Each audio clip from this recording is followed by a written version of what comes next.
નમસ્કાર, star India TV ન્યૂઝમાં આપનું હાર્દિક સ્વાગત છે। હું છું હેમલતા ત્રિવેદી। આપ જોઈ રહ્યા છો સ્ટાર ઇન્ડિયા ટીવી ન્યૂઝ, સત્યની વાતે સત્યની સાથે। તારીખ 6/1/2026ના રોજ મોડાસા તાલુકાના આનંદપુરા કંપા ગામમાં 54 વર્ષ પછી ઐતિહાસિક શ્રી રામચરિતમાનસ કથા યોજાઈ। તારીખ 6ના રોજ કથાનો ત્રીજો દિવસ હતો। તે દિવસે મહામંડલેશ્વર સ્વામી જનાર્દન હરિજી મહારાજની દિવ્ય રસિક વાણીથી સીતા સ્વયંવર સાથે રામ જાનકી વિવાહ યોજાયો હતો।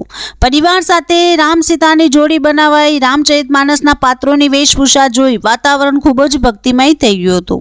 અલગ અલગ રાજાઓ ધનુષ ઉઠાવવા ગયા હતા। ખુદ રાવણ પણ ધનુષ ઉપાડી શક્યો નહીં। રામ આવ્યા અને ધનુષ ઉપાડી લીધું હતું। તે દ્રશ્ય જોઈને ભક્તો ખુશીથી રામનો જયઘોષ કર્યો હતો। યજમાન શ્રી મગન બાપા કરમશીભાઈ પોકાર, પૂજ્ય શ્રી ગંગાબેન પોકાર તેમજ તેમના સુપુત્રો શ્રી પ્રવીણભાઈ અને નવીનભાઈ તથા અરવિંદભાઈ પોકાર અને સમસ્ત આનંદપુરા કંપાના લોકોએ ખૂબ જ સુંદર આયોજન કર્યું હતું। અયોધ્યાની ઝાંકી સાથેના ગેટ જોઈ જાણે કોઈ અયોધ્યા આવ્યા હોય તેવું ભક્તિસભર વાતાવરણ ઊભું કર્યું હતું। ભક્તો માટે સુંદર વ્યવસ્થા કરવામાં આવી હતી અને વિશાળ મંડપમાં ખૂબ જ સરસ ભક્તો માટે બેઠક વ્યવસ્થા પણ કરવામાં આવી હતી।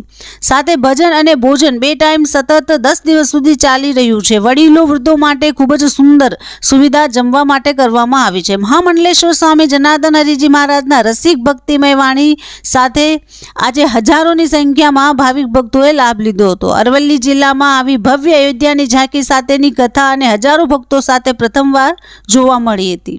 બોતર ગામના કચ્છી સમાજે ખૂબ જ સાથ સહકારથી સનાતન ધર્મ અને સંસ્કૃતિ સાથેના રામના જીવન ચરિત્રનો જે પ્રભાવ આપ્યું છે તે ક્યારેય સમસ્ત આનંદપુરા કંપા તથા અરવલ્લી જિલ્લાના લોકોમાં સદા આદર રહેશે।